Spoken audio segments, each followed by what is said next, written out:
Battlefield Podcast.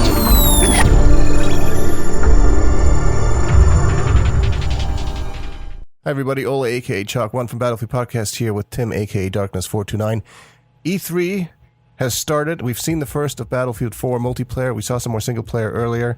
We're excited. We're playing the Best of Moments trailer in the background right now. Tim, what did you think? First thoughts. It looks amazing, of course. Yeah, absolutely speechless. This has lived up to the hype that was pushed out throughout the few weeks leading up to E3, and then some. Absolutely blown away.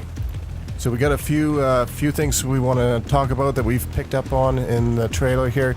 The first thing that's obvious right off the bat is you now have 5-person squads. Interesting, they went from 4 to 5, not to 6 or something like that. Commander mode's back. We're going to have a separate video on that tomorrow because there's a lot to talk about in the Commander mode. But the game itself, a lot of it feels similar to Battlefield 3 when you're moving around, but there's a lot of subtle differences in the HUD and the design. Some of the weapons we see have dual scopes, which is kind of cool. Different classes have been tweaked a little bit like that, even though the standard's still the same. Assault has the M320, for example. Yeah, just to touch on the HUD real quick, they've cleaned it up. They've made it a lot less aggressive on the eyes, and they've made it a lot more user-friendly. Dare I say, it's dummy-proof. A lot of the things are down in the bottom. You have your 3, 4, T, and V keys, and they're all telling you what they do, so you're not kind of confused as to what to push. And just even on the left bottom corner, you've got things showing like flag positions and things like that. Lines pushing, showing where to push to flags. Exactly. So they did a really good job. Yeah, and they have some really cool features. I mean, the mind-blowing pieces, we just saw a tank basically fell through the ceiling of this garage that we're in because the supporting column was destroyed with an M320. Just got blown up by C4 by the Recon class, so that's a change back to the Battlefield 2 days as to who carries around the C4. So that's going to be interesting. I'm sure we'll have more details as to what class gets what loadouts, and maybe they're not even restricted to that. Who knows? We don't know, but in this case it was that.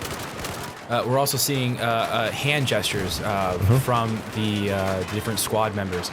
Are these hand gestures command orders, or is this just the normal spotting we have in Battlefield 3 with just an animation to go along with it? Yeah, it's kind of nice. And of course, the next big thing for Battlefield 4 that we didn't have in Battlefield 3 at all is naval warfare. We just see them jump into what's called an RCB. I don't remember exactly what that stood for.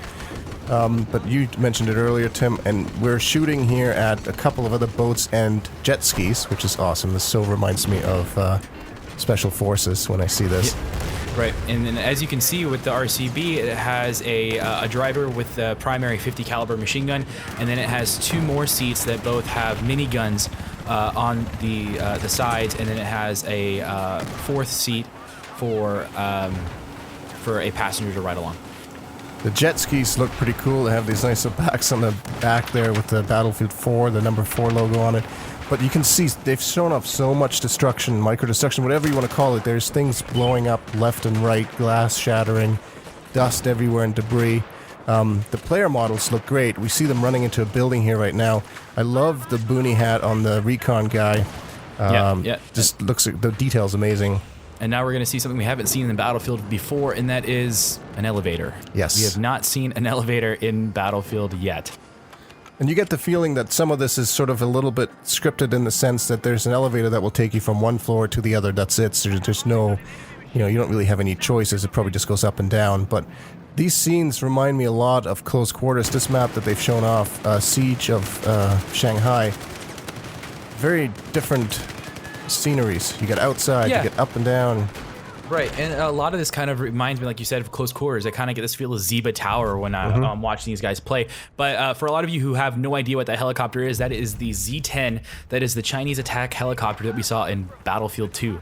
So this right now brings back a lot of good memories from the Battlefield 2 days. Yeah, and they're showing a small part of the commander launching a Tomahawk cruise missile at a cluster of enemy units.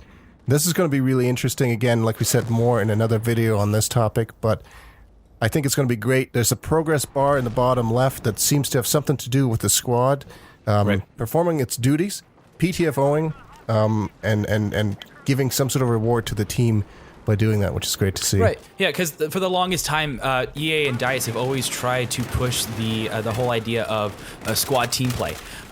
They've tried to get rid of the lone wolf, and now instead of just rewarding the squad with points, they're actually going to reward the squad with squad perks. So that, I think, in itself is a great reward for PTFOing. Always fun to see a whole squad jump out of a skyscraper and parachute down, but the coolest thing that's going to happen in a second here is what happens to that building right after. If you pay close attention, the C flag disappeared from the minimap right now, and as this guy here turns around to look at this building, you'll see why, because that skyscraper is coming down. But don't worry, C flag will come back, and it will be back on top of the rubble pile.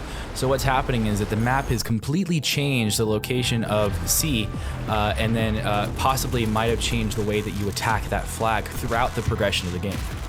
So there's definitely some really cool things coming. Counter-knifing we see at the end here, that's something that there's going to be lots to talk about, I'm sure. We're going to throw the trailer that's only about a minute and a half at the end of this as well.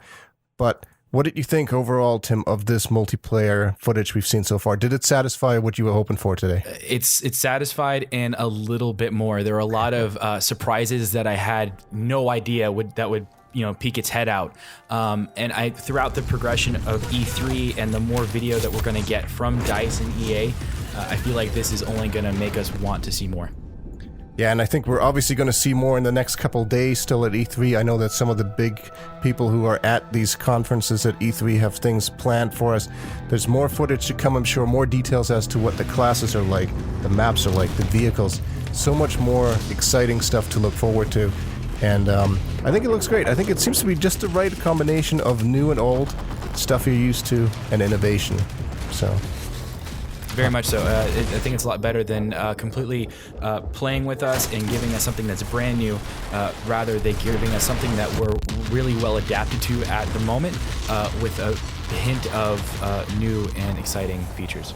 Let us know in the comments what you thought of the footage from E3 and whether or not your hopes and dreams seem to be met here with Battlefield 4. And we look forward to more in the future.